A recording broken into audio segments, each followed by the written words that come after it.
96.7 KCAL rocks. Look at that. Thursday is already here, and one of my favorite parts is talking to our guy, Pep. Let's do sports. What's up, Pep? Hey, what is cracking, guys? There's one thing for sure. We do know this when we talk about the NBA playoffs.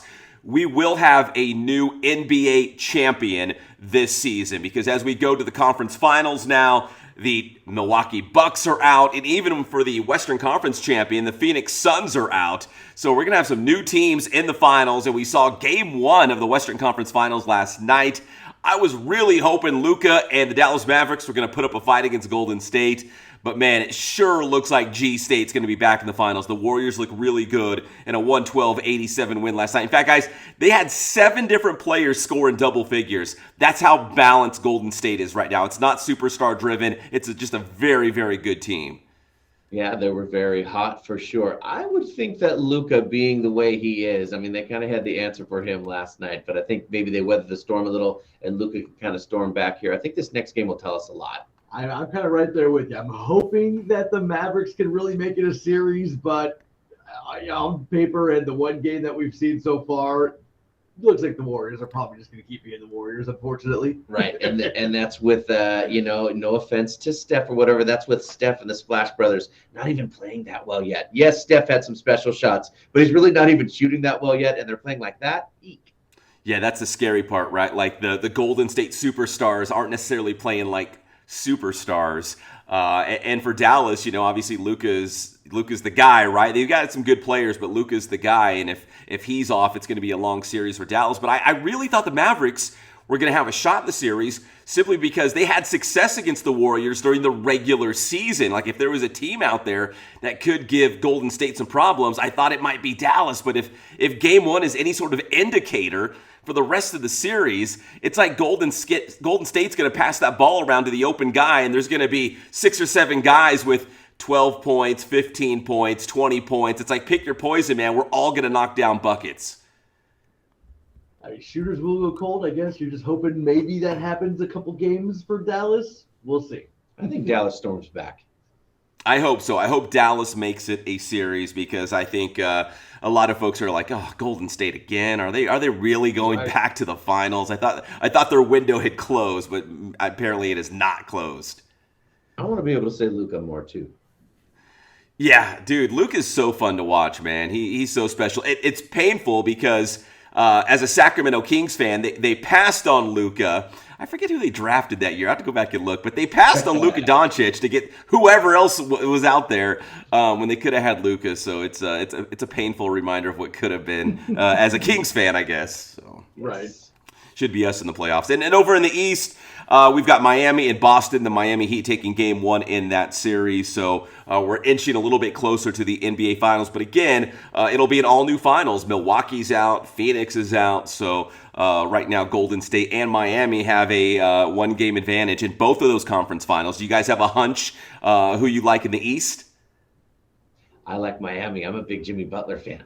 I kind of feel the same way I do on the West there, where it's like I really want Boston to make it a series, but I kind of feel that Miami's going to run away with it. I mean, it wasn't as big of a blowout as the Western Series, but it was still a pretty surely handed win, like an easy win, essentially. Too, also, after, remember, like, Miami had that, like, fight with Udonis Haslem. Like, ever since they had that, like, sideline fight, they've become a closer team or something. It turns out that may have helped that team. They've been no joke since that happened. I mean, it looked kind of ugly at the time, but ever since then, they've played unbelievable. Yeah, it's strange how that can happen in sports, right? Like some sort of like interpersonal, like an inter-team conflict or something happens and you're like, oh my gosh, this team's going to just unravel and implode on itself. But it's kind of like a battle cry. It's like they rally around it somehow. So maybe the Miami Heat can get something going against this Boston team who actually looked really good in that previous series to get past Milwaukee. So I don't know. I think it's hard to say.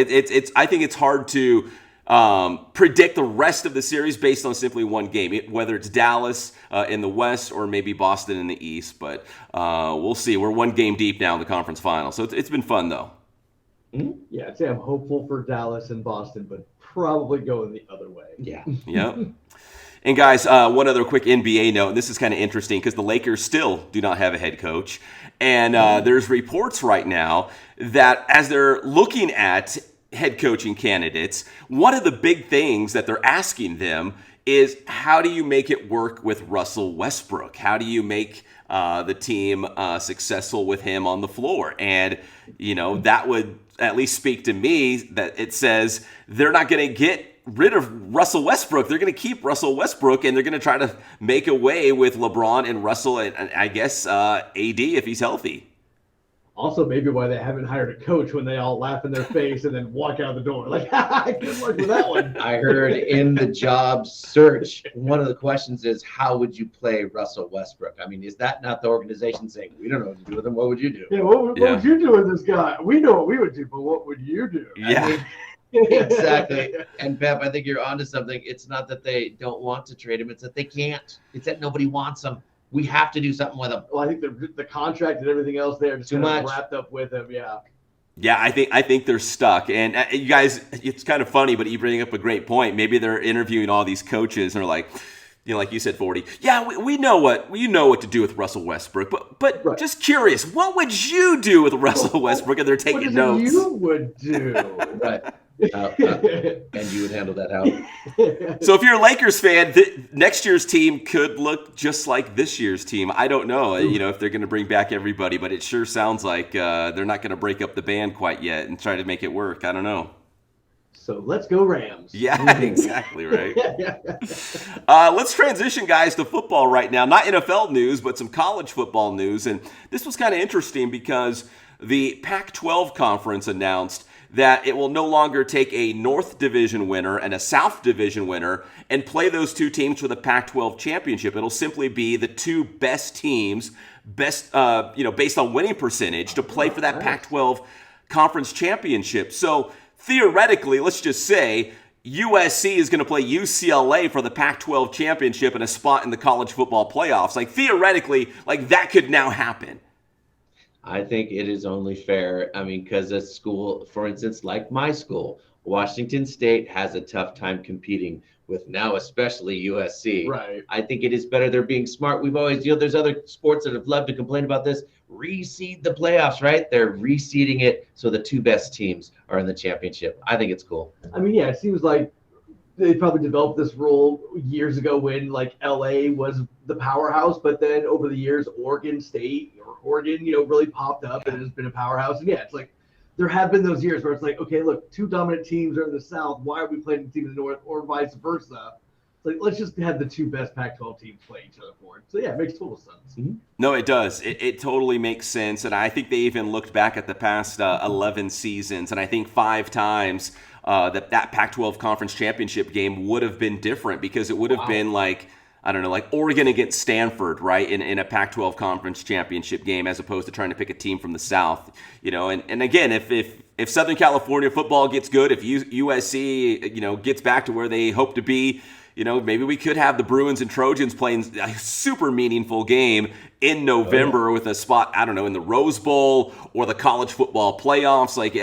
This is pretty exciting, but, now it's not just finishing, first place in the Pac-12 South or North, but, maybe at least going 10-1 or something like that to have a chance to win that conference championship at the end of the regular season. It'll be cool. Come on, Lincoln Riley. Get us better. Yeah. We will.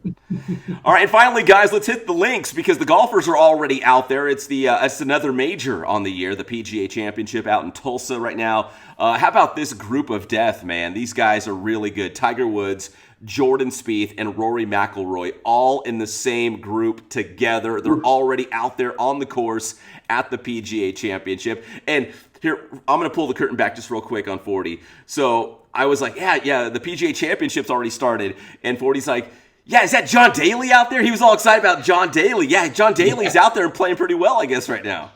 At the time of recording this, when they were through 7, John Daly was tied for first. Now through 8, John Daly tied for 5th. Probably smoking a heater, sucking down a chili dog at the turn, huh? 6 beers. That escalated quickly. He went from the top, and now he's falling back. Those morning beers hit you quick. Yes. To the leader of grip it, rip it, and sip it. Yeah.